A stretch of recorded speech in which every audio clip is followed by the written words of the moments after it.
So, ఈరోజు negotiable instruments యాక్ట్‌లో మనం like are going to understand అసలు నెగోషియేషన్ అంటే ఏంటో అర్థం చేసుకుందాం. What is mean by negotiation? As per section 14. So, section 14 ప్రకారం నెగోషియేషన్ యాక్ట్ ప్రకారం an instrument is said to be negotiated when that particularly instrument is transferred to a person, making that person that holder of the instrument. So instrument అనేది ఒక నెగోషియేషన్గా ఎప్పుడు మారుతుందంటే, ఎప్పుడైతే ఒక ఇన్స్ట్రుమెంట్ని transfer చేస్తారో ఆ person the holder. So ఎవరైతే transfer చేస్తున్నారో వారిని మనం హోల్డర్ అంటాం ఇక్కడ. సో ఎవరైతే ఇన్స్ట్రుమెంట్ని మళ్ళీ వినండి, ఎవరైతే ఇన్స్ట్రుమెంట్ని మళ్ళీ ట్రాన్స్ఫర్ చేస్తారో so we call them as holder of the instrument అంటాం. As per provision act there were two conditions to be fulfilled while negotiating an instrument. So negotiation act ప్రకారం ఒక 2 కండిషన్స్ ఫిల్ అవ్వాలన్నారు. ఏం ఫుల్ఫిల్ అవ్వాలి?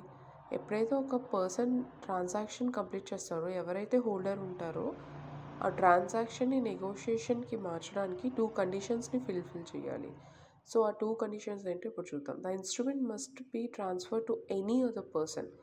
ఏదైనా instrument అయినా ఏదైనా సరే ఇంకొకరికి ట్రాన్స్ఫర్ చేయగలగాలి, హోల్డర్ ఇంకొకరికి చేయాలి. While transferring the instrument it must be ensure that the transferee visits the statute of the holder of the instrument.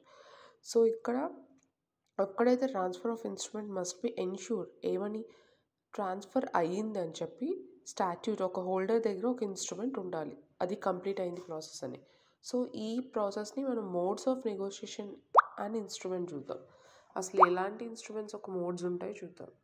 And instrument may be negotiated in following 2 ways. So 2 ways of instrument negotiations ఉంటాయి. ఎట్లా అంటే as per section 47 of act. So ఈ section ప్రకారం like 47 of act ప్రకారం ఎన్ఐలో an instrument may be negotiated by delivery of it. So delivery అంటే ఎలా అయితే చెక్ బౌన్స్ అవుతుందో, డిసానర్ అవుతుందో, ఎలా ఉంటే దాన్ని బట్టి, దానికి ఎలా డెలివరీ అయితే దాన్ని బట్టి మనకి కేస్ ఫైలింగ్ అన్నది జరుగుతుంది. It means that wherever a negotiation instrument is payable to bearer, it may be negotiated by the delivery only. Example, so delivery వల్లే ఎలాంటి డెలివరీ ట్రాన్సాక్షన్ జరిగిందన్నది చూసి దాన్ని బట్టి మనం సొల్యూషన్ ఫైండ్ అవుట్ చేయాలి. సో ఎగ్జాంపుల్ తీసుకుందాం.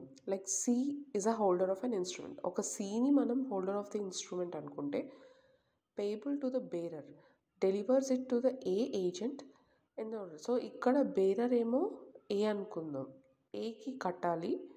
అయితే ఏ ఏజెంట్ మాట సి ఏకి కట్టాడు, order to keep it A. So A order deliver చేయాలన్నమాట ఇక్కడ. Here it can be said that instrument is negotiated by delivery. ఇలాంటి ఒక ఎగ్జాంపుల్. సో ఇప్పుడు నేను ఒక ఇట్ ఇచ్చాను, తనకి ఇన్స్ట్రుమెంట్ ప్రామిసరీ నోట్ ఏంటంటే తను నాకు ఇంత ఆర్డర్ డెలివరీ చేయాలి. సో ఇదొక ఇన్స్ట్రుమెంట్, తను అనుకున్న టైంలో అది నాకు డెలివరీ చేయాలి as per the conditions and terms on the promissory note.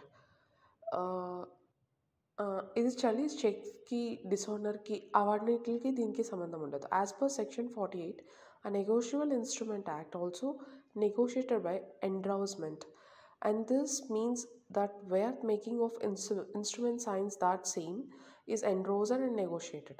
So section 48 ప్రకారం negotiating can be endorsement అని కూడా అనవచ్చు మనం.